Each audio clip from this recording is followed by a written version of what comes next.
నిజామాబాద్లో బీఆర్ఎస్ ప్రచారం జోరందుకుంది. బాజిరెడ్డి గోవర్ధన్ ప్రచారానికి ప్రజలు బ్రహ్మరథం పడుతున్నారు. దశాబ్దాలుగా పెండింగ్లో ఉన్న సమస్యలను ఏమాత్రం పట్టించుకోకుండా బీజేపీ ఎంపీ అహంకారపూరితంగా వ్యవహరిస్తున్నారని అన్నారు.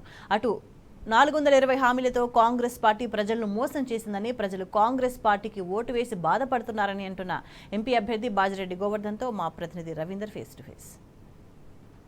నిజామాబాద్ పార్లమెంట్ పరిధిలో బీఆర్ఎస్ ప్రచారం జోరందుకుంది. తమ పార్టీ తమ ఇంటి పార్టీ బీఆర్ఎస్ పార్టీకి ప్రజలు బ్రహ్మరథం పడుతున్నారు. బోధన్ నియోజకవర్గంలో బాజిరెడ్డి గోవర్ధన్ గారు విస్తృతమైన పర్యటన, భోజన్ నాయకురాలు ఆయేషా ఫాతిమా గారితో కలిసి ప్రచారం నిర్వహిస్తున్నారు. ప్రస్తుతం మనతో బీఆర్ఎస్ నిజామాబాద్ పార్లమెంటరీ ఎంపీ అభ్యర్థి బాజిరెడ్డి గోవర్ధన్ గారు ఉన్నారు. వారి మాటలను అడిగి తెలుసుకునే ప్రయత్నం చేద్దాం. ప్రచారం ఏ విధంగా కొనసాగుతుందో ఒకసారి తెలుసుకుందాం. సార్ చెప్పండి, ప్రచారం ముమ్మరంగా కొనసాగుతుంది. ఎలక్షన్ గడువు సమీపిస్తుంది. ఈ నేపథ్యంలో మరికొద్ది రోజుల్లో స్పీడ్ పెంచారు. విపరీతమైన ఆదరణ పొందుతున్నారు. మళ్ళీ ఉద్యమతాలను కాలం నాటి రోజులు గుర్తుకొస్తున్నాయి. కాంగ్రెస్ పాలనపై ఎక్కడికక్కడ నిలదీస్తున్నారు. ప్రజల నుంచి అపూర్వమైన స్పందన కనబడుతుంది. ఓవరాల్గా చూస్తే మీ ప్రచారం ఏ విధంగా కొనసాగుతుంది? ప్రచారం అన్ని పార్టీల కంటే ముందు మేము ఉన్నాం. దాదాపుగా 1.5 మంత్ నుంచి ప్రచారం స్టార్ట్ చేసినాం. బీఆర్ఎస్ పార్టీ క్యాండిడేచర్ అమలైన తర్వాత, నిర్ణయం అయిన తర్వాత దాదాపు 1.5 మంత్ నుంచి మొత్తం అసెంబ్లీ నియోజకవర్గాలన్నీ కవర్ చేసినాం మేము. నిజామాబాద్ జిల్లా ప్రజలందరికీ నా గురించి తెలుసు. మరి కొత్తగా జగిత్యాల జిల్లా, దానిలో భాగంగా ఉన్నటువంటి జగిత్యాల నియోజకవర్గం అండ్ కొరట నియోజకవర్గం, అక్కడ కూడా ఈ 1.5 మంత్ నుంచి తిరుగుతున్నాం. కాబట్టి ఆయా ప్రాంతాల్లో ఉన్నటువంటి మా శాసనసభ్యులు, జగిత్యాల శాసనసభ్యులు సంజయ్ కుమార్ గారు, తర్వాత మరో శాసనసభ్యుడు కొరుట్ల డాక్టర్ సంజయ్ గారు, వారి ఫాదర్ విద్యాసాగర్ రావు గారు ఆ జిల్లా బీఆర్ఎస్ పార్టీ అధ్యక్షులు నుంచి కోఆర్డినేషన్ తోటి ఆ ప్రాంతాల్లో ఆర్గనైజ్ చేస్తున్నారు. ప్రచారం బాగా. అదేవిధంగా ప్రతి ఇంట్లో ఉన్న మహిళలందరికీ కూడా 2,500 రూపాయలు పెన్షన్ ఇస్తున్నాడు. అది కూడా లేదు. 1 కాదు 2 కాదు, రైతు బంధు కూడా లేదు. అదేవిధంగా కరెంటు కోతలు స్టార్ట్ అయినాయి. ప్రజలు బాధపడతా ఉన్నారు. రాను రాను త్రాగడానికి నీరు దొరికే పరిస్థితి లేదు. ఇలాంటి దరిద్ర పరిపాలన మేము చూస్తామని అనుకోలేదు. ఏదో కేసీఆర్ బాగానే చేసిండు, అంతకంటే బాగా చేస్తామని వీళ్ళు హామీ ఇచ్చారు కాబట్టి కాంగ్రెస్ పార్టీ నమ్మి మేము మోసపోయినాము అనే విధంగా ప్రజలు బాధపడుతూ ఉన్నారు. బీజేపీ అండ్ కాంగ్రెస్ మోసం చేయని పార్టీ, మమ్మల్ని ఆదుకున్న పార్టీ, 10 ఏళ్ళు కంటికి రెప్పలా చూసుకున్న party KCR party, TRS party అనేది వారికి తెలిసిపోయింది.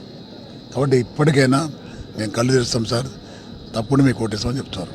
మీ ప్రత్యర్థి అరవింద్ ఈ పాటికే సిట్టింగ్ ఎంపీగా కొనసాగాడు. 5 సంవత్సరాల అధికారాన్ని అనుభవించాడు. కానీ ఎక్కడ వేసిన సమస్యలు అక్కడనే దర్శనమిస్తున్నాయి. కేవలం కవిత గారు ఎంపీగా ఉన్న సమయంలో జరిగిన అభివృద్ధి స్పష్టంగా ఇప్పుడు నియోజకవర్గ వ్యాప్తంగా కనబడుతుంది. పెండింగ్లో ఉన్న అనేక సమస్యలు, ఇక్కడ ప్రజల్లో ఉన్నటువంటి ఆలోచనలు, ఇక్కడ ప్రజల అభిప్రాయాలు ఏమాత్రం పట్టించుకున్న సందర్భం కూడా లేదు. పైగా కొత్త నడకను తెరవేస్తున్నాడు. మళ్ళీ గెలిస్తే లేని కురిపిస్తానని చెబుతున్నాడు. ఓవరాల్గా మీతో కలిసినప్పుడు సాధారణ ఓటర్లు ఏమి చెబుతున్నారు? జనరల్గా ప్రతి పార్లమెంట్ నియోజకవర్గానికి ఒక ప్రతినిధి ఉంటాడు. పార్లమెంట్లో ప్రతి పార్లమెంటు నియోజకవర్గానికి ఎవరైతే పార్లమెంట్ మెంబర్ గెలుస్తాడో ఆ ఎంపీఏ ఆ ప్రాంతం యొక్క ప్రతినిధి. ఆ ప్రతినిధి గెలిచిన తర్వాత పార్లమెంట్ పరిధిలో ఉన్న గ్రామాలు తిరగకుండా, ప్రజల సమస్యలు పట్టించుకోకుండా, ప్రజా సమస్యల్ని పార్లమెంట్లో లేవనెత్తకుండా తప్పించకుండా తిరిగిన వ్యక్తి మళ్ళీ మాట్లాడుతుంటే ప్రజలు మోసపోతారని అనుకోవడం లేదు. ఆ వ్యక్తి మోసగాడని తెలిపింది కాబట్టి ఆయన పెట్టడమో వాళ్ళ కర్మ కాంగ్రెస్ బీజేపీ వాళ్ళది. వాళ్ళకి చెందిన క్యాడర్ని పనిచేస్తలేదు. క్యాడర్ కూడా ఇష్టం లేదు ఆ వ్యక్తి మీద. మోసగాడిని మీద ఎందుకు సపోర్ట్ చేయాలనుకుంటున్నారు. కాబట్టి అరవింద్కు ఓట్లు వేసే క్వశ్చన్ లేదు ప్రజలు. ఓవరాల్గా సమస్యలు అయితే చాలా ఉన్నాయి. సమస్యలను పరిష్కరించడంలో నాయకులు 5 సంవత్సరాల పాటు విఫలమయ్యారు. ఓవరాల్గా ఆ సమస్యలు పూర్తి కావాలంటే, సమస్యలకు పరిష్కారం లభించాలంటే చిత్తశుద్ధితో పనులు సాధించాల్సిన అవసరం ఉంటుంది. ఈ నేపథ్యంలో అరవింద్ గత 5 సంవత్సరాల్లో మోసపూరిత వాగ్దానాలు చేశాడే తప్ప అభివృద్ధిపై ఏమాత్రం దృష్టి పెట్టలేదు.